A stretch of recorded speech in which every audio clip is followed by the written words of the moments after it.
Hello, civil engineers. Welcome back to your favorite channel, Civilians, the Civil Engineers. मैं प्रशांत शर्मा आप सभी का स्वागत करता हूं। जैसा कि आपको पता है, उत्तराखंड के जेई की नोटिफिकेशन आ चुकी है। डिप्लोमा स्टूडेंट्स एलिजिबल हैं। बहुत अच्छी वैकेंसीज आई हैं डिप्लोमा स्टूडेंट्स के लिए। ये चांस आप यहाँ गंवाएं ना, बहुत अच्छा है। ये जो आपको इतनी सारी वैकेंसी मिली हैं, 770 प्लस अप्रॉक्सीमेटेड वैकेंसीज हैं टोटल, जिसमें सिविल की भी बहुत अच्छी खासी वैकेंसीज हैं।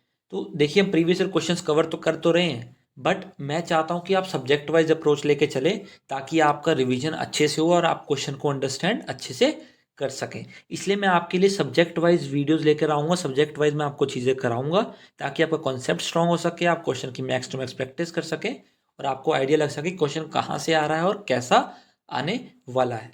तो मैं आपको सारी चीज़ों की प्रिपरेशन यहाँ कराने वाला हूँ।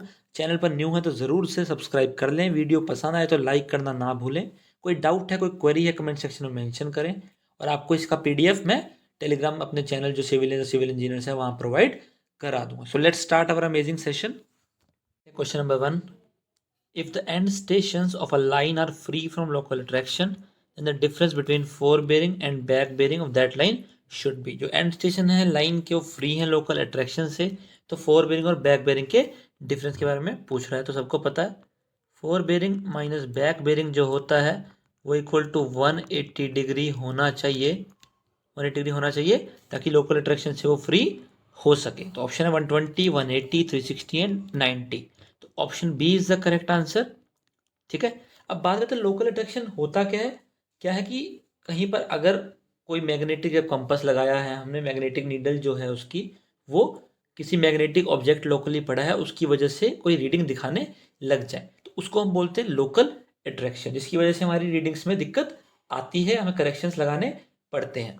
अगर ये फोर बेरिंग और बैक बेरिंग 180 डिग्री का डिफरेंस दिखा रहे हैं, तो दो कंडीशन होती हैं। क्या? या तो दोनों स्टेशन दोनों स्टेशन जो हैं वो लोकल अट्रैक्शन से फ्री हैं, वहाँ लोकल अट्रैक्शन नहीं है, या फिर दोनों स्टेशन पे equal value of local attraction है, यानी कि same value of local attraction होगी तो भी हमारा लोकल अट्रैक्शन जीरो हो सकता है। ठीक है। ये कंडीशन हमारी सेटिस्फाई होगी इन दो कंडीशन में, जब लोकल अट्रैक्शन इक्वल भी हो सकती है, दोनों में सेम भी हो सकती है, या दोनों में लोकल अट्रैक्शन होगी ही नहीं। ये कंडीशन दोनों की बात कर रहा है। एक चीज और याद रखनी है हमें, क्या जो क्वेश्चन बनता है इंक्लूडेड एंगल्स पे, बहुत बार क्वेश्चन बनता है इंक्लूडेड एंगल्स पे। इंक्लूडेड एंगल में कौन कौन से एंगल आते हैं? या तो इंटीरियर भी आता है और एक्सटीरियर भी आता है। तो याद रखना है, ये दोनों एंगल यानी इंटीरियर और एक्सटीरियर, इनको इंक्लूडेड एंगल बोला जाता है। ये लोकल अट्रैक्शन से फ्री होते हैं, इन पे लोकल अट्रैक्शन का इफेक्ट नहीं होता। They are free from local attraction. ये क्वेश्चन भी एग्जाम में पूछा जाता है, इसलिए मैंने आपको बता दिया। आगे बढ़ते हैं। Question number 2, the angle between the two plane mirrors of an optical square should be. Optical square में जो टू प्लेन मिरर्स हैं उनके एंगल के बारे में पूछ रहा है। 30 डिग्री, 45 डिग्री, 60 डिग्री या फिर 90 डिग्री। जहाँ जहाँ ये कॉन्सेप्ट की ज़रूरत पड़ेगी मैं आपको ज़रूर बताऊंगा, बट जहाँ पर चीज़ें आप सिर्फ याद कर सकते हैं और एग्जाम में मार्क्स स्कोर कर सकते हैं, तो मैं आपको वो चीज़ें सिर्फ याद ही कराने वाला हूँ। तो option B is the right answer, 45 degree. अब आप ये बात मरते दम तक नहीं भूलने वाले कि ऑप्टिकल स्क्वायर में जो एंगल होता है टू प्लेन मिरर्स के बीच में, वो 45 डिग्री होता है। तो option B is the right answer. देखते हैं question number 3, the whole circle bearing of line A B and A C are 18 degree 15 minute, 330 degree 45 minute respectively. Value of the included angle C A B. Included angle पूछ रहा है, इसके दो तरीके मैं आपको सिखा देता हूँ। पहला थोड़ा सा शॉर्ट भी कह सकते हो, लॉन्ग भी कह सकते हो, और एक बेसिक मेथड है वो भी मैं आपको सिखा देता हूँ। पहला तरीका क्या है, आप देखिए यहाँ पे बेयरिंग गिवन है। ठीक है। देखो, लाइन ए गिवन थी हमें, ए बी गिवन थी। अब ये ए स्टेशन मान लो आप, और यहाँ मान लो बी स्टेशन है। अब सर आपने यहाँ कैसे मान लिया? क्योंकि ए से बी जब जो बेरिंग थी वो कितनी गिवन थी? 18 डिग्री 15 मिनट्स गिवन थी। 18 डिग्री 15 मिनट्स गिवन थी। ठीक है। अब और जो हमें ए सी लाइन गिवन थी वो उसकी बेरिंग गिवन है 335 डिग्री 45 मिनट। तो ये पहला क्वाड्रेंट है 90, 180, 270, एंड फोर्थ क्वाड्रेंट ये जो है यहाँ पर 360 जाएगा। तो 270 से 360 के बीच में आता 335। तो ये लाइन आप यहाँ से यहाँ मार्क कर सकते हैं। यहाँ मार्क कर दीजिए, सी पॉइंट हो जाएगा, ये बी पॉइंट हो जाएगा, ये ए पॉइंट है। तो ये जो बेरिंग है, मार्कर चेंज कर लेते हैं ताकि कन्फ्यूजन ना हो। यहाँ से जब बेरिंग को मेजर करते हो तो ये जो पूरी बेरिंग आ रही है आपकी, ये आ रही है 335 degree 45 minute, 335 degree and 45 minutes. अब एक तरीका क्या है, इंक्लूडेड एंगल निकालना है। तो इंक्लूडेड एंगल क्या है, ये वाला जो पूरा एंगल है ना, ये हमारा इंक्लूडेड एंगल है। ये क्या है हमारा इंक्लूडेड एंगल, एंगल CAB। तो देखो कैसे निकालेंगे। अब ये तो 18 डिग्री 15 मिनट पता है, ये पार्ट जो है हमारा, ये वाला पार्ट जो है, ये तो हमें 18 डिग्री 15 मिनट पता है, बट हमें ये वाला पार्ट निकालना है। तो सर कैसे निकालेंगे, सर पूरे सर्कल का जो एंगल होता है वो 360 डिग्री होता है, उसमें से आप माइनस कर दीजिए 335 डिग्री और 45 मिनट। ठीक है, तो 35 है, 25, 24 डिग्री। आप इसमें कितना ऐड करेंगे, 24 डिग्री 15 मिनट्स आ जाएगा आपकी वैल्यू, बिल्कुल आ जाएगी सर। यहाँ लिख दीजिए 24 डिग्री 15 मिनट्स। अब इन दोनों को ऐड कर दीजिए सर, तो कर देते हैं 24 और 18 32 42 डिग्री 30 मिनट आपकी वैल्यू आ जाएगी, 42 डिग्री 30 मिनट, जो कि ऑप्शन डी गिवन आंसर है। एक तरीका ये है। दूसरा तरीका मैं आपको सिखा देता हूँ, वो भी आपको पता होना चाहिए। दूसरा तरीका ये है कि जो 4 बेरिंग है नेक्स्ट लाइन की माइनस बैक बेरिंग जो है प्रीवियस लाइन की, वो होती है हमारी इंक्लूडेड एंगल। इंक्लूडेड एंगल जो है हमारा 4 bearing of next line minus back bearing of previous line. ठीक है, अब नेक्स्ट लाइन की 4 बेरिंग कितनी थी सर, 18 डिग्री 15 मिनट्स थी, minus back bearing previous line 335 degree 45 minutes थी। सर ये वैल्यू मुझे लग रहा है नेगेटिव आने वाली है। नेगेटिव आ रही है तो कुछ नहीं, 360 ऐड कर दो। नेगेटिव वैल्यू तो नहीं आ सकती ना, तो 360 ऐड कर दो। 360 और 18 378 degree 15 minutes minus 335 degree 45 minutes, कितना 45 मिनट्स। तो यहाँ से वैल्यू आ जाएगी आपकी 42 डिग्री 30 मिनट्स। ठीक है, सेम आंसर ऑप्शन डी आ जाएगा। दोनों तरीके सिखा दिए हैं, दोनों तरीके से आप आंसर सॉल्व कर सकते हैं। Next question, question number 4, the 2 point problem और 3 point problem is method of. 2 point problem और 3 पॉइंट प्रॉब्लम किसका मेथड है, ओरिएंटेशन, रिसेक्शन, ट्रैवर्सिंग या फिर ए एंड बी। तो याद रखेंगे ये रिसेक्शन के मेथड है, ऑप्शन बी जो है रिसेक्शन है। 2 पॉइंट प्रॉब्लम और 3 पॉइंट प्रॉब्लम जो है रिसेक्शन के मेथड है। देखिए ऐसे क्वेश्चन जो आगे आते रहेंगे, मैं आपको इन डेप्थ उनके बारे में बताता रहूँगा। जो जो इन्फॉर्मेशन आपको एग्जाम पॉइंट ऑफ व्यू से इंपॉर्टेंट है मैं आपको ज़रूर बताऊंगा। अभी आपको याद रखना जो 2 पॉइंट प्रॉब्लम और 3 पॉइंट प्रॉब्लम है वो एक रिसेक्शन का मेथड है। Question number 5, working edge of an alidade is known as. ये एलिडेट नहीं है, ये एलिडेट है। वर्किंग एज है एलिडेट का। ठीक है, वो पूछ रहे हैं इबोनाइट एज होता है, फिडुशियल एज होता है, स्ट्रेट एज होता है या फिर ग्रेजुएटेड एज होता है। पहली बात, एलिडेट यूज कहाँ पे होता है, तो सर ये प्लेन टेबल सर्वेइंग में यूज होता है। प्लेन टेबल सर्वेइंग में हम इसको यूज करते हैं, किसको, एलिडेट को। सर एलिडेट होता कैसे है, दिखता कैसे है, आप बता दीजिए एक बार, हमें बता देते हैं। ज़्यादा अच्छे से नहीं बना पाऊंगा मैं यहाँ पे आपके लिए, बट कोशिश करता हूँ कि आपके लिए अच्छे से बना सकूँ। ठीक है,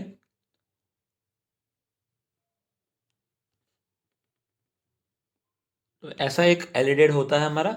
यहाँ पर एक स्केल होता है, डिफरेंट मेजरमेंट्स होती हैं यहाँ पे, ये स्केल रहता है हमारा। ठीक है, और यहाँ पर एक लाइन होती है, 3 डॉट्स होते हैं इसमें, ये लाइन होती है, और यहाँ पर ऐसे स्ट्रक्चर होता है। आप देखिए क्या क्या होता है, आपको बता देता हूँ। ये वाला जो है राइट हैंड साइड पे, ये बीच में जो है इसकी ये एक थिन वायर है। ये क्या है, एक थिन वायर है। ठीक है, और ये पूरा है क्या, ये जो है हमारा ये ऑब्जेक्ट वेन है। ये क्या है हमारा ऑब्जेक्ट वेन। ठीक है, और ये जो है हमारा, ये जो है हमारा ये साइट वेन है। क्या है, साइट वेन, इसे हम देखते हैं, साइट वेन। ठीक है, साइट वेन, ऑब्जेक्ट वेन। और ये जो नीचे है ये क्या है, यही तो हमारा फिडुशियल एज है, इसी को ही हम फिडुशियल एज बोलते हैं। तो option B is the right answer, इसे हम बोलते हैं फिडुशियल एज, एक स्केल की तरह वर्क करता था कि बिल्कुल सीधी हम वहाँ पे लाइन मार्क कर सके। तो ये ऑब्जेक्ट वेन है, ये साइट वेन है, ये थिन वायर है, ये फिडुशियल एज है। ये सब चीज़ें मैंने आपको बता दी हैं एल्डेड use of the plane table surveying में, तो ये चीज़ें आपको याद रखनी है। Moving to our next question, question number 6, a correction for error due to refraction. Refraction की करेक्शन है जो एरर की, वो क्या होती है? दो तरह की करेक्शन होती हैं, एक CC और एक होती है CR। ये होती है कर्वेचर के लिए, ये होती है कर्वेचर के लिए, जो अर्थ का कर्वेचर है। और ये जो होती है रिफ्रैक्शन के लिए होती है, किसके लिए? रिफ्रैक्शन के लिए, ठीक है। ये कर्वेचर के लिए और ये रिफ्रैक्शन के लिए। जो कर्वेचर की होती है ये हमेशा नेगेटिव होती है और रिफ्रैक्शन वाली पॉजिटिव होती है, ये भी आपको पता चल गया। अब ये जो कर्वेचर वाली होती है उसकी वैल्यू होती है कितनी? -0.0785 d², 0.0785 d²। तो ये जो d है ये किलोमीटर्स में होता है, ये d जो है किलोमीटर में होता है, ये cc जो होता है ये मीटर में होता है। सर आप हमें ये सब क्यों बता रहे हो? मैं आपको इसलिए बता रहा हूँ कि यहाँ से ही क्वेश्चन बनते हैं कि जो रिफ्लेक्शन की ये करेक्शन ऑफ पॉजिटिव होती है, नेगेटिव होती है, कर्वेचर की पॉजिटिव है या नेगेटिव है, फॉर्मूले पे बेस्ड क्वेश्चन आ जाता है, डायरेक्ट वैल्यूज पूछ लेते हैं, इसलिए मैं आपको सब कुछ बताते जा रहा हूँ। अब एक बार कर्वेचर का देख लिया है हमने, रिफ्लेक्शन का देख लें। रिफ्लेक्शन का जो CR होता है हमारा, ये होता है +0.0112 d²। ये होता है हमारा कर्वेचर का CC था, CR है रिफ्रैक्शन का। कभी कभी कंबाइंड भी पूछ लेता है, तो कंबाइंड आपको पता होना चाहिए कितनी हो जाती है। अब -0.0785 d² +0.0112 d², तो -0.0673 d², ये कंबाइंड हो जाती है हमारी। CO लिख दीजिए कर्वेचर और उसमें कंफ्यूज नहीं होना। CC की -0.0785 d², रिफ्लेक्शन का +0.0112 d² और कंबाइंड -0.0673 d², जहाँ पे d किलोमीटर्स में है, करेक्शंस हमारी मीटर में होती हैं, CC नेगेटिव में होता है, CR पॉजिटिव में होता है और कंबाइंड हमेशा नेगेटिव में होता है। ये चीज़ हमें याद रखनी है। तो इसका आंसर जो है हमारा वो ऑप्शन C हो जाएगा। क्या हो जाएगा? Option C। Next question, question number 7, जो कर्व से पूछा गया है। Length of long chord in simple circular curve having central angle theta. Long chord की बात कर रहा है। देखिए इसे जो क्वेश्चन आते हैं मैं आपको सब बता देता हूँ, एक बार उसको सुन लीजिए। पहला, डिग्री ऑफ कर्व पूछता है। क्या पूछता है? Degree of curve. तो ये होता है, अगर 30 मीटर चेन है तो 1720 डिवाइड बाय R, और अगर 20 मीटर चेन है तो 1150 डिवाइडेड बाय R, ठीक है। ये जो है ये 30 मीटर चेन के लिए है और ये 20 मीटर चेन के लिए, डिग्री ऑफ कर्व निकालने के लिए। पहली चीज़ लॉन्ग कोड बता देता हूँ। लॉन्ग कोड जो होता है वो 2r sin θ/2 होता है। लॉन्ग कोड कितनी होती है? 2r sin θ/2। दो चीज़ें हो गई। अब टेंजेंट लेंथ पूछता है कई बार। टेंजेंट लेंथ वो कितनी होती है? r tan θ/2, ये होती है हमारी टेंजेंट लेंथ। एक होता है एपेक्स डिस्टेंस। क्या होता है? Apex distance. ये कितना होता है? r secant θ/2 -1। ये हो गया, मार्कर चेंज कर लेते हैं। r into secant θ/2 -1। और एक होता है हमारा मिड ऑर्डिनेट। क्या होता है? मिड ऑर्डिनेट, MO, ठीक है। मिड ऑर्डिनेट ये वैल्यू होती है r1 cos θ/2। सारी वैल्यू मैंने आपको बता दी हैं। टेंजेंट लेंथ कितनी होती है, लॉन्ग कॉर्ड कितनी होती है, डिग्री ऑफ कर्व कैसे निकालते हैं, और मिड ऑर्डिनेट, एपेक्स डिस्टेंस, ये सब मैंने आपको यहाँ बता दिया है। दोबारा रिपीट करता हूँ। डिग्री जो 1720/r होती है 30 मीटर के लिए, 156/r होती है 20 मीटर के लिए। टेंजेंट लेंथ निकालनी है तो r tan δ/2, और अगर लॉन्ग कॉर्ड पूछे तो 2r sin θ/2 या r sin δ/2 भी आप इसको बोल सकते हैं, ठीक है। डेल्टा हमारा सेंट्रल एंगल होता है, यहाँ थीटा बोला गया है। और मिड ऑर्डिनेट है r इंटू 1 - cos θ/2, और एपेक्स डिस्टेंस होता है r इंटू secant θ/2 -1। आप इन पॉइंट्स को नोट डाउन कर सकते हैं ताकि एग्जाम में क्वेश्चन आए तो आपको चीज़ें सारी पता होनी चाहिए।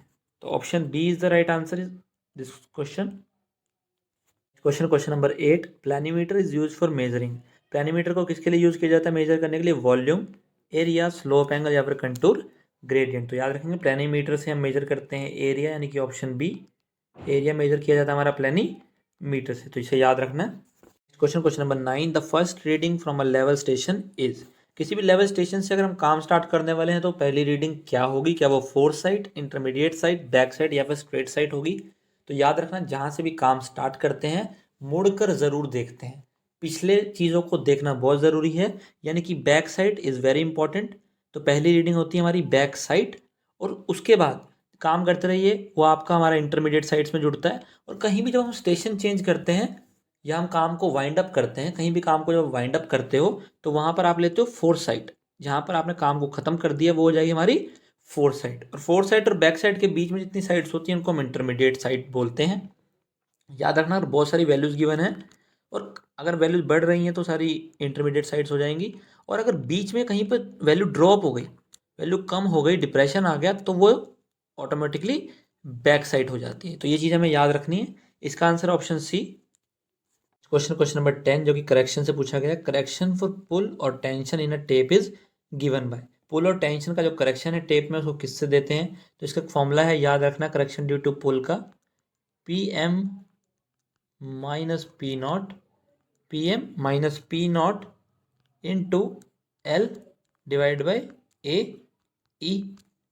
यह फॉर्म से लिया गया है पी एल बाई ए वाले फॉर्मूले से। तो P M minus P not L by A I. P M जो है ये आपका जो पुल है मेजरमेंट के टाइम होता है, एम से मेजरमेंट हो जाता है, और पी नॉट जो है ये स्टैंडर्डाइजेशन का टाइम होता है, ये स्टैंडर्ड होता है और ये मेजरमेंट के टाइम होता है। ठीक है, तो मेजरमेंट में से स्टैंडर्ड को माइनस करते हैं, into L divide by A, ये हमारा हो जाता है correction for pull in a tape. तो ऑप्शन ए राइट हो जाएगा यहाँ पे, C P equal to P minus P not L divide by A E. तो option A is the right answer. अब चीज़ें क्या है, ये जो करेक्शन होता है ये पॉजिटिव भी होता है और नेगेटिव भी होता है। ठीक है सर, पॉजिटिव भी होता है नेगेटिव भी होता है। कंडीशंस क्या है, अगर अगर पी एम है वो पी नॉट से बड़ा हो जाए, पी एम पी नॉट से बड़ा हो जाए तो करेक्शन पॉजिटिव हो जाएगी, और अगर पी एम पी नॉट से कम हो जाए तो करेक्शन नेगेटिव हो जाएगी। बेहतरीन सर, अब चीज़ें समझ आने लगी हैं, कॉन्सेप्ट स्ट्रांग हो रहे हैं। क्वेश्चन से हमने सीख लिया क्या करेक्शन है, क्या फॉर्मूला है, पॉजिटिव कब होगी, नेगेटिव कब होगी, और ये भी पता लग गया कि पॉजिटिव नेगेटिव दोनों हो सकता है correction for the pull in a tape. Question number 11 देखते हैं, the fore bearing of a line is 150 degree 40 minutes, it's back bearing will be. Fore bearing दे दी है, बैक बेरिंग पूछ रहा है। सर मुझे तो एक ही कॉन्सेप्ट आता है, अगर फोर बेरिंग 180 से कम हो जाएगी, अगर फोर बेरिंग 180 से कम है तो बैक बेरिंग जो है ना वो फोर बेरिंग प्लस 180 कर दो। तो फोर बेरिंग यहाँ पे 150 डिग्री 40 मिनट है, प्लस 180 कर देंगे सर, वैल्यू आ जाएगी 330 डिग्री 40 मिनट्स। बट एक कंडीशन ये हो गई, अगर क्वेश्चन पूछ लेता जहाँ पे फोर बेरिंग 180 डिग्री से ज़्यादा होती सर तो क्या करते। हर डाउट का यहाँ पे सॉल्यूशन दे दूंगा, कोई क्वेश्चन तंग एग्जाम में नहीं करेगा। कन्फ्यूजन नाम की चिड़िया तो आप कब की उड़ा चुके होंगे। तो फोर बेरिंग अगर 180 से ज़्यादा है तो बैक बेरिंग जो हो जाएगी वो फोर बेरिंग माइनस 180 हो जाएगी वैल्यू। यहाँ पे यहाँ प्लस हो रहा था, यहाँ माइनस हो जाएगा, फोर बेरिंग 180 से ज़्यादा होगी। तो यहाँ तो आंसर हो जाएगा ऑप्शन बी।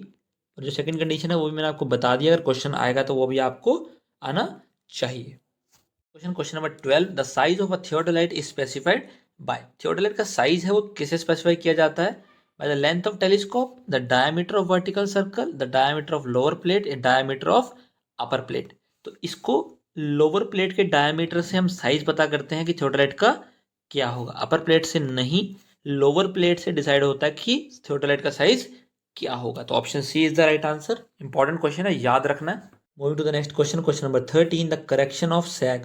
सैग की करेक्शन पूछ रहा है तो क्या होती है, always additive, always subtractive, zero, या फिर समटाइम एडिटिव समटाइम्स सब्ट्रैक्टिव। तो याद रखना सैग की जो करेक्शन होती है वो ऑलवेज नेगेटिव होती है, तो यानी कि option B is the right answer.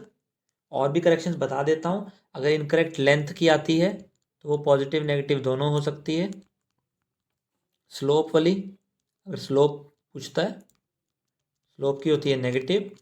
Alignment always negative. Temperature, temperature घटता बढ़ता है तो पॉजिटिव और नेगेटिव दोनों। ठीक है, पुल में भी ऐसे होता है, पुल में भी पॉजिटिव नेगेटिव दोनों होती हैं, और सैग में ऑलवेज नेगेटिव।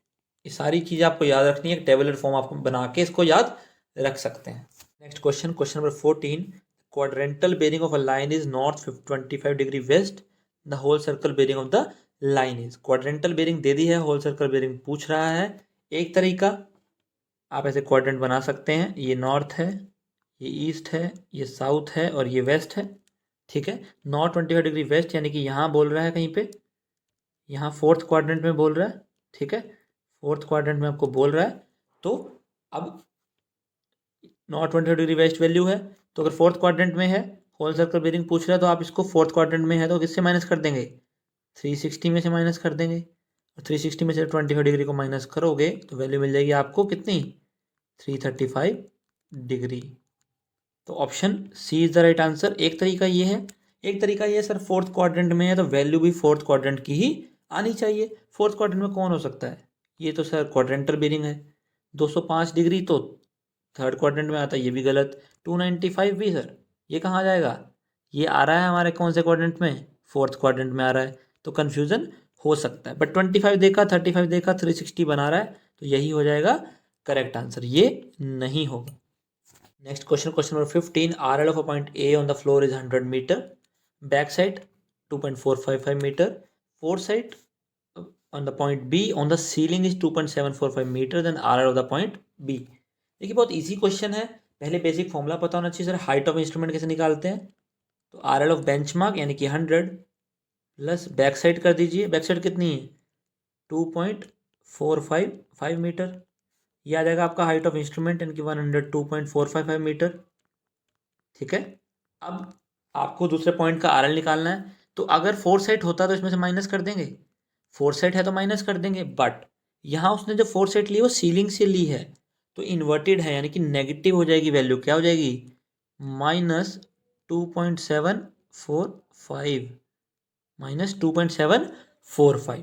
तो माइनस माइनस प्लस हो जाएगा, तो 102.455 प्लस 2.745, जब उसको प्लस करोगे आपको वैल्यू कितनी मिलेगी यहाँ पे 105.20 मीटर, यानी कि ऑप्शन डी।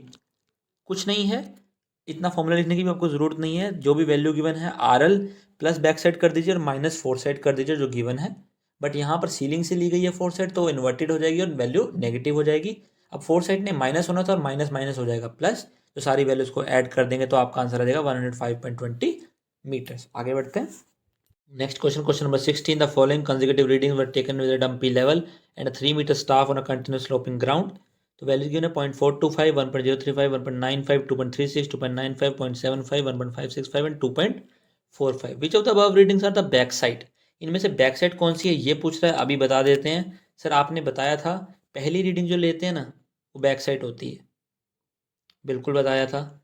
और जहाँ पर वैल्यूज़ में डिप्रेशन आ जाए, सर ये भी 1.035 ये बढ़ रही है वैल्यूज़ और ये भी बढ़ रही है, तो यहाँ देखा सर डिप्रेशन आ गया, यहाँ वैल्यू घट गई, यहाँ भी बढ़ रही है, यहाँ भी बढ़ रही है, तो वैल्यू घट गई, तो सर ये भी बैक साइड है। तो सर दो वैल्यूज बैक साइड होनी चाहिए, 0.425 और 0.750, option C. Next question, question number 17, the distance of the visible horizon from the height of 36 metre above MSL is given by. तो जो कंबाइंड करेक्शन हमारा फॉर्मूला होता है आपको पता ही है, सी जो है 0.0673 डी स्क्वायर है, तो हमसे डी पूछ रहा है, तो डी को इधर ले जाएंगे, सी जो हमें हाइट गिवन ही है, मैंने बताया था ना डी किलोमीटर में होता है, सी हमारा मीटर में होता है, तो ये 36 हो जाएगा, डिवाइड कर देंगे सर 0.0673 से, और स्क्वायर था तो रूट लगा देंगे, सिंपल, और डी होता है हमारा किलोमीटर में, तो सर ऑप्शन सी आ जाएगा राइट आंसर। बहुत इजी क्वेश्चन था, हमें पता था, हमें सॉल्व करना आता है। Moving to the next question, question number 18, the radial offset at distance x from the beginning of circular curve of radius r is given by. तो इसकी एक वैल्यू है, आपको याद रखना है, एक फॉर्मूला है उसको याद रखना है, वो क्या है, under root R square plus X square, under root R square plus X square minus R, अंदर जो है प्लस हो रहा है, बाहर क्या है minus, under root R square plus X square minus R, यानी कि option D is the right answer. ये आपको वैल्यू याद रखनी है। Question number 19, the length and breadth of a field of area 33,600 metre square, map पे distance 12 centimetre और 7 centimetre square respectively, R F of the scale will be. R F निकालने को बोल रहा है, तो आर एफ का फॉर्मूला आपको पता है क्या होता है, map distance divide by ground distance. Map पे क्या डिस्टेंस है और ग्राउंड पे क्या डिस्टेंस है, ये होता है हमारा आर एफ। बट यहाँ एरिया की बात कर रहा है तो एरियाज का ही रेशियो निकाला जाएगा।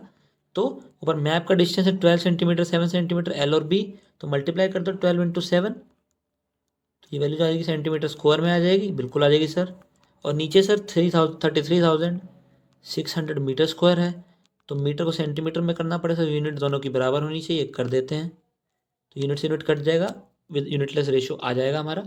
ठीक है, तो ये वैल्यू जो आ जाएगी कितनी आ जाएगी, 84 डिवाइड बाय 33,600 इंटू 10⁻⁴। ठीक है, अब 84 को जब आप 4 से मल्टीप्लाई करते हैं तो 320 और 16 336 400 आ जाएगा नीचे, 400 इंटू 10⁻⁴। बट यहाँ एरिया की बात हो रही है तो यहाँ आपको रूट लगाना पड़ेगा, स्क्वायर रूट। और वॉल्यूम की बात होती है क्यूब रूट लगता, स्क्वायर रूट यहाँ पर लगेगा, तो 1/400 इंटू 10⁻⁴ ये वैल्यू हो जाएगी आपकी। तो जब इसको आप सॉल्व करेंगे इस पूरे रूट को तो आपकी वैल्यू हो जाएगी 1/2000। कितनी, 1/2000 की option D. Moving to the next question, question number 20. If θ1 and θ2 are the angles of deviation from A to the top and bottom of the vertically held rod of length S and B, the horizontal distance AB. ये भी एक value है, formula है, याद रखना है कितना, S divide by tan θ1 minus tan θ2, S divide by tan θ1 minus tan θ2, यानी कि option A is the right answer. Question है टेक्योमीटर का है, जब कॉन्सेप्चुअल क्लासेस कराऊंगा तो वहां पर ये आपको समझा दूंगा। अभी आपको याद रखना है H divide by tan θ1 minus tan θ2। Next question, question number 21। In invar tape is made of an alloy of. Invar tape है वो एक अलॉय से बनती है, सबको पता है, बट किससे बनती है ये नहीं पता। ऑप्शन देखते हैं, कॉपर स्टील, ब्रास निकल, निकल स्टील, या फिर ब्रास एंड स्टील। तो ये निकल और स्टील से बनाया जाता है एक अलॉय, जिससे बनती है हमारी इनवार टेप, यानी कि 21वें का क्वेश्चन का आंसर है option C. Next question, question number 22। The principle of working from whole to part is used in surveying because. ये एक प्रिंसिपल है सर्वेइंग का, होल से पार्ट में करने का। तो ये क्यों यूज़ किया जाता है, ताकि प्लॉटिंग इजी हो जाए, सर्वे कंप्लीट क्विकली हो जाए, एक्यूमुलेशन एरर प्रिवेंट हो जाए, या फिर ऑल ऑफ दीज। तो हमको याद रखना है, अगर पार्ट में कोई एरर हो जाता, मान लो पार्ट में एरर हो जाता, तो एक्यूमुलेट हो के होल में बहुत ज़्यादा दिखता, बहुत ज़्यादा एरर आ जाता आपकी पूरे प्रोसेस में। बट होल से पार्ट में क्या, जब आप धीरे धीरे चल रहे हैं तो वो सारे एरर आपके एक्यूमुलेट होने से बच जाते हैं। तो एक्यूमुलेशन ऑफ एरर जो है ये प्रिवेंट हो जाता है while working from the whole to part. तो option C is the right answer. Next question, question number 23। For a well condition triangle no angle should be less than. Well condition triangle है, कोई भी angle कम नहीं होना चाहिए 20, 30, 45 या फिर 60 से। तो याद रखना 30 से कम नहीं होना चाहिए और 120 से ज़्यादा नहीं होना चाहिए। Should not be less than 30 degree and should not be greater than 120 degree. ये वेल कंडीशन ट्रायंगल की कंडीशंस होती हैं। तो option B is the right answer. Question number 24। The statement included angle is affected by local attraction is true, partially true, false, या फिर partially false. तो याद रखना, मैंने आपको अभी बताया था जब पहले क्वेश्चन में, लोकल अट्रैक्शन में इंक्लूडेड एंगल जो होता है, या वो इंटीरियर हो चाहे वो एक्सटीरियर हो, इंटीरियर हो चाहे एक्सटीरियर हो, वो लोकल अट्रैक्शन से फ्री होता है। तो ये कंडीशन हमारी यहाँ पे क्या करें, अफेक्ट हो रहा है तो नहीं हो रहा। Included angle is not affected by local attraction, तो स्टेटमेंट हमारा क्या है, फॉल्स है। तो option C is the right answer. Is not, is affected नहीं होता, नॉट अफेक्टेड होता तो ये ट्रू हो जाता, बट अभी ये फॉल्स है। क्वेश्चन नंबर 25 है हमारा नेक्स्ट क्वेश्चन। इसमें देखते हैं, if the magnetic quadrantal bearing of line is S 46 degree 30 minute west and magnetic declination at that is 2 degree 30 minute east, the true whole circle bearing of that line will be. True bearing पूछ रहा है, whole circle bearing की बात कर रहा है, तो value क्या होगी। देखो, ईस्ट डिक्लिनेशन और वेस्ट में दो तरीके होते हैं, दोनों सिखा देता हूँ कि कहाँ पर ईस्ट पॉजिटिव होता है, कहाँ पर नेगेटिव होता है। तो याद रखना, यहाँ पर ईस्ट पॉजिटिव होता है, यहाँ नेगेटिव, यहाँ पॉजिटिव, यहाँ नेगेटिव, ये ईस्ट की कंडीशन है। जब वेस्ट डिक्लिनेशन होगा तो, जब वेस्ट डिक्लिनेशन होगा, वेस्ट जो मैग्नेटिक डिक्लिनेशन है वेस्ट में गिवन होगा, तो वो यहाँ पर हो जाएगा नेगेटिव, यहाँ हो जाएगा नेगेटिव, यहाँ हो जाएगा पॉजिटिव, यहाँ नेगेटिव और यहाँ पॉजिटिव। ये first quadrant, second quadrant, third quadrant and fourth quadrant. ठीक है, अब यहाँ पर क्या गिवन है, 46 डिग्री 30 मिनट वी वेस्ट। अब 46 डिग्री 30 मिनट वेस्ट, ये नॉर्थ है, ये ईस्ट है, ये वेस्ट है, ये नॉर्थ ईस्ट साउथ है, ये हमारा वेस्ट है। तो एस 46 डिग्री 30 मिनट वेस्ट यानी कि इधर कहीं लाई कर रहा है, तो 46 डिग्री मिनट वेस्ट है और यहाँ लाई कर रहा है, और जो डिक्लिनेशन है वो ईस्ट है। तो ईस्ट की डिक्लिनेशन यहाँ पर क्या है, पॉजिटिव है। तो 46 degree sorry 46 degree 30 minute plus 2 degree 30 minute, तो ये क्या वैल्यू हो जाएगी आपकी, गलती कर दी यहाँ पर, गलती क्या कर दी, जब 46 डिग्री 30 मिनट वेस्ट है, क्वाड्रेंटल बीरिंग है, तो ऐड कर दो इसमें कितना, 180 ऐड कर देंगे, और 180 और ऐड कर दीजिए, तो 30 डिग्री 60 हो जाएगा, 48 49 और 229 डिग्री हो जाएगा। इसका answer option A. Very easy question. ठीक है, ईस्ट और वेस्ट में दोनों आपको बता दिया। फर्स्ट में ईस्ट पॉजिटिव, फिर ऑल्टरनेट चलता है, वेस्ट में जो है वो फर्स्ट नेगेटिव हो जाता है। मैग्नेटिक डिक्लिनेशन का तरीका मैंने आपको सिखा दिया है। यहाँ पे 46 डिग्री 30 मिनट था और 2 डिग्री 30 मिनट आपको ऐड करना पड़ेगा क्योंकि थर्ड क्वाड्रेंट में आ रही थी वैल्यू, बट एक क्वाड्रेंटल गिवन थी तो 180 आपको ऐड यहाँ पे करना पड़ा ड्यू टू थर्ड क्वाड्रेंट। आपने ऐड कर दिया तो वैल्यू आ जाएगी आपकी 229 degree. Next question, question number 26, contour interval with in the limits of map. Contour interval है, लिमिट्स ऑफ मैप में क्या वो कांस्टेंट होता है, may not be kept constant, must be kept constant, may वेराई according to the configuration. तो ये बहुत important condition होती है कि आपको कांस्टेंट रखना ही रखना है। कांस्टेंट आपका मे नहीं मस्ट है। ठीक है, तो option C is the right answer. Question number 27, the close contours with higher value outwards represent. एक क्लोज कंटूर है, हायर वैल्यू आउटवर्ड्स है, तो बना लेते हैं।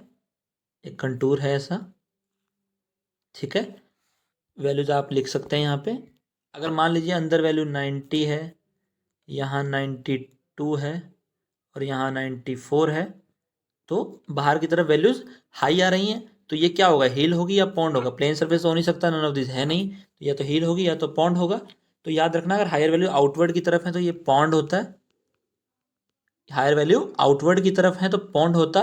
बट अगर वैल्यू बाहर 90 92 और अंदर की तरफ बढ़ रही होती, अगर अंदर की तरफ वैल्यू बढ़ रही होती तो ये हिल हो जाता। अभी ये पॉन्ड है, ऑप्शन बी, बट अगर वैल्यू अंदर की तरफ बढ़ रही होती तो ये हिल हो जाता, तो ऑप्शन बी यहाँ पे राइट है, pond. Next question is question number 28, the process of turning the telescope about the vertical axis in horizontal plane is known as. Telescope को टर्न कर रहे हैं वर्टिकल एक्सिस के अबाउट हॉरिजॉन्टल प्लेन में, तो इसे क्या बोलते हैं, ट्रांजिटिंग, रिवर्सिंग, प्लंजिंग या फिर स्विंगिंग। तो प्लंजिंग और रिवर्सिंग तो नहीं बोलते, कंफ्यूजन ट्रांजिटिंग और स्विंगिंग में होता है। तो याद रखना यहाँ पे टेलीस्कोप को टर्न किया जा रहा है about the vertical axis, about the vertical axis turn किया जा रहा है इन द हॉरिजॉन्टल प्लेन, तो इसको हम बोलते हैं स्विंगिंग। क्या बोलते हैं, swinging is the option D. Next question, question number 29, plotting of inaccessible points on a plane table is done by. Inaccessible points को प्लॉट करना है प्लेन टेबल में, तो कैसे करते हैं, इंटरसेक्शन, ट्रैवर्सिंग, रेडिएशन या फिर नन ऑफ दीज। तो इस प्रोसेस को हम बोलते हैं इंटरसेक्शन, ऑप्शन ए। अगर इनएक्सेसिबल पॉइंट्स हैं तो दो पॉइंट्स को हम रेफरेंस मान के उसे सॉल्व करते हैं, तो उनके इंटरसेक्शन से हम उस पॉइंट का एक्सेक्ट लोकेशन हम निकाल सकते हैं जो इनएक्सेसिबल पॉइंट्स है, तो option A is the right answer. Question number 30, the standard meridian of India is. India का स्टैंडर्ड मेरिडियन क्या है, तो याद रखना ये 82.5 डिग्री ईस्ट है, यानी कि ऑप्शन बी। पास होता है इलाहाबाद, इसका नाम अब प्रयागराज कर दिया गया है, प्रयागराज।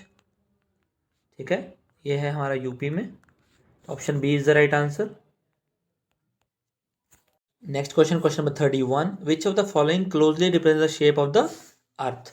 इनमें से कौन सा क्लोजली रिप्रेजेंट करता है shape of earth, spheroid, ellipsoid, oblate spheroid of revolution या प्रोलेट स्फेरॉइड। तो बहुत जगह आपको एलिप्सॉइड भी बताया जाता है, but ellipsoid is the wrong answer. Oblate spheroid of revolution बोलते हैं इसको, ऑब्लेट स्फेरॉइड भी कहीं जगह पे लिखा होता है, वही करेक्ट है, option C is the right answer. Next question, question number 32, which of the following instrument is generally use for base line measurement. तो बेस लाइन मेजरमेंट जो है वो हमें बहुत एक्यूरेसी चाहिए होती है, उसमें बहुत हमें एग्जैक्ट वैल्यू चाहिए होती हैं, तो बहुत एक्यूरेसी के लिए कौन सी चीज़ यूज़ करेंगे, chain, steel tape, metallic tape या फिर इनवार टेप। तो आपको पता होना चाहिए कि इनवार टेप बेस्ट रहती है हमारी फॉर बेस एंड मेजरमेंट्स, तो ऑप्शन डी, क्योंकि इसमें हमें एक्यूरेसी सबसे ज़्यादा मिलती है। अभी आपको मैंने बताया था इनवार टेप बनती किससे है, स्टील और निकल से, स्टील और निकल का एक अलॉय बनता है, उससे बनता है हमारा invar tape. Next question number 33, two theodolite method to set a simple curve does not require. एक टू थियोडोलाइट मेथड है to set out simple curve, वो क्या रिक्वायर नहीं करता है। पहले बता देता हूँ रिक्वायर क्या करता है। वो एंगुलर मेजरमेंट्स होती हैं उसमें, तो एंगुलर मेजरमेंट रिक्वायर करता है। तो इसमें पूछा डज नॉट रिक्वायर, क्वेश्चन को बड़े ध्यान से पढ़ेंगे। डज नॉट, तो एंगुलर रिक्वायर है तो नॉट पूछ रहा है, तो ये नहीं हो सकता, ये नहीं हो सकता, तो क्या बचा सर लीनियर मेजरमेंट, तो ऑप्शन ए। अगर नॉट नहीं होता तो एंगुलर मेजरमेंट्स होता, बट नॉट है तो ये लीनियर मेजरमेंट हो जाएगा। Question number 34, the 3 point problem can be solve by. पहली बार 2 पॉइंट और 3 पॉइंट प्रॉब्लम किससे रिलेटेड है, रिसेक्शन से रिलेटेड है। इसको सॉल्व कैसे कर सकते हैं, tracing paper method, Bessel method, Lehmann method, या फिर ऑल ऑफ दीज। तो ये तीनों मेथड आप यूज कर सकते हैं, Bessel, Lehmann and tracing paper method. तो option D is the right answer. Question number 35, how many links are there in a Gunter's chain. Gunter's chain में कितने लिंक होते हैं। पहले आपको पता होना चाहिए गंटर्स चेन कितनी लंबी होती है, 66 फीट लंबी होती है, और उसमें लिंक होते हैं 100। कितने लिंक्स होते हैं, 100 links. Option B is the right answer. और चेन्स होती है वो मैं आपको बता देता हूँ। एक होती है रेवेन्यू चेन, कौन सी, रेवेन्यू चेन होती है, उसमें कितने होते हैं, 33 फीट्स होते हैं, और लिंक होते हैं 16 लिंक्स उसमें होते हैं, और 33 फीट की वो होती है रेवेन्यू चेन। गंटर चेन को हम सर्वेयर चेन भी बोलते हैं, क्या बोलते हैं, सर्वेयर्स चेन। सर्वेयर्स चेन हम बोलते हैं गंटर चेन को भी। एक होती है इंजीनियर्स चेन, एक होती है इंजीनियर्स चेन, उसमें 100 फीट की वो होती है, और 100 ही लिंक्स होते हैं। 100 फीट में 100 ही लिंक्स होते हैं। और एक होती है मैट्रिक चेन। मैट्रिक चेन आपको पता ही होगा 30 मीटर की होती है, तो 150 लिंक्स। 20 मीटर की होती है तो 100 लिंक्स। ये चारों चेन मैंने आपको बता दी हैं, गंटर्स, रेवेन्यू, इंजीनियर और मैट्रिक चेन। कितने लिंक्स होते हैं, कितनी लेंथ होती है, गंटर चेन को सर्वेयर चेन बोलते हैं, ये भी मैंने आपको बता दी है। तो आगे बढ़ते हैं। Question number 36, true length of a line is known 200 metre, measure with 20 metre tape, length 280 metre, correct length of the 20 metre tape is. तो याद रखना correct into correct is equal to wrong into wrong होता है। तो correct L equal to small L is equal to L dash into small L dash. ये जो L है capital L है, चेन की लेंथ है, और जो एल है ये मेजर्ड लेंथ है। ऐसे ही इनकरेक्ट में है, तो ये 20 गिवन है, और स्मॉल एल कितना है, 200 गिवन है, और इधर एल डैश हमें निकालना है, और स्मॉल एल हमें पता है कितना, 200.80 गिवन है। तो एल डैश आप इससे निकाल सकते हैं, 20 इंटू 200 डिवाइड बाई 200.80। इससे जो आपकी वैल्यू आ जाएगी, ये आ जाएगी 19.92 मीटर, यानी कि option A is the right answer. अब एक तरीका ये है, और एक तरीका और है, वो मैं आपको सिखा देता हूँ। वो थोड़ा शॉर्ट ट्रिक्स टाइप है, वो आपको सीख लेना चाहिए। अब देखो 200 मीटर मेजर करना था, किया 200.80, तो एरर कितना हो जाएगा सर, 200.80 में से 200 को माइनस कर दो, तो एरर आ जाएगा सर 0.80 मीटर का एरर आ जाएगा। बिल्कुल सही बताया आपने, 0.80 मीटर का एरर आ जाएगा। सर 20 मीटर की टेप है, मेजर किया 100, तो 10 पार्ट्स बार मेजर हुआ, 10 टाइम्स बार मेजर हुआ, तो सर टोटल में 0.80 एरर है, 10 टाइम्स मेजर हुआ है, तो पक्का 0.80 को ना 10 से डिवाइड करना होगा। तो ये वैल्यू सर 0.08 आ जानी चाहिए, 0.08 आ जानी चाहिए, आ गई है। तो सर 0.08 को ना अब 20 में से माइनस कर दो, 0.08 को 20 में से माइनस करके वैल्यू लिख दो 19.92 मीटर। वेरी इजी क्वेश्चन, आप इस दोनों तरीके से सॉल्व कर सकते हैं। ऑप्शन आपका ऑप्शन ए ही आएगा। Next question number 37, the following figure shows entries in a field book for a chain line A B, what is the distance between trees T1 and T2। T1 और T2 के बीच में distance पूछ रहा है, तो निकालेंगे कैसे। अब ये 9 है, ये 5 है, ये 5 है, ये 2 है, तो कुछ नहीं करना है आपको, 9 माइनस 5, ठीक है, और 5 माइनस 2 जो कि है 3, और ये है हमारा 4। तो अब ये 3 है, ये 4 है, तो ये कितना हो जाएगा सर, 5 हो जाएगा। यही इसका डिस्टेंस है। Option B is the right answer. Very simple question. Moving to question number 38, ये हमारे पार्ट 1 के सेशन का जो लास्ट क्वेश्चन है सर्वेइंग का, जो हमने एग्ज़ाम कवर किया है UKPSC JEE 2013 का जो क्वेश्चन पेपर है, उसका ये लास्ट क्वेश्चन है सर्वेइंग का जो पूछा गया है। Question number 38, the contour lines never intersect each other, always intersect each other, intersect in case on overhanging cliff, या फिर none of the above. Generally control lines एक दूसरे को इंटरसेक्ट नहीं करती, बट एक स्पेशल केस है जहां पर वो इंटरसेक्ट कर जाती है, उसको बोलते हैं ओवरहैंगिंग क्लिफ। ओवरहैंगिंग क्लिफ के केस में ये इंटरसेक्ट कर जाता है, तो option C is the right answer. तो यहीं पे हमारा पार्ट 1 खत्म हो जाता है सर्वेइंग का। इस अमेजिंग सेशन को हम यही वाइंड अप करते हैं। मेरे हिसाब से मैंने आपको बहुत सारी चीज़ें बता दी हैं, सारे क्वेश्चन को थोड़ा कवर करा दिया है। आई होप आपको सारे कॉन्सेप्ट समझ आ गए हैं। फिर भी कोई डाउट है, कुछ चीज़ इनकरेक्ट लग रही है, तो क्वेरी है तो कमेंट सेक्शन में ज़रूर मेंशन कर दें। चैनल पर न्यू है तो चैनल को सब्सक्राइब कर लें, बेल आइकन को प्रेस कर लें ताकि कोई नोटिफिकेशन मिस ना हो। वीडियो पसंद आ रहा है तो ज़रूर ज़रूर लाइक करें। So thank you so much, keep loving us, keep sharing us, thank you and have a nice day ahead. और पार्ट्स भी आगे आने वाले हैं, so stay connected, stay tuned.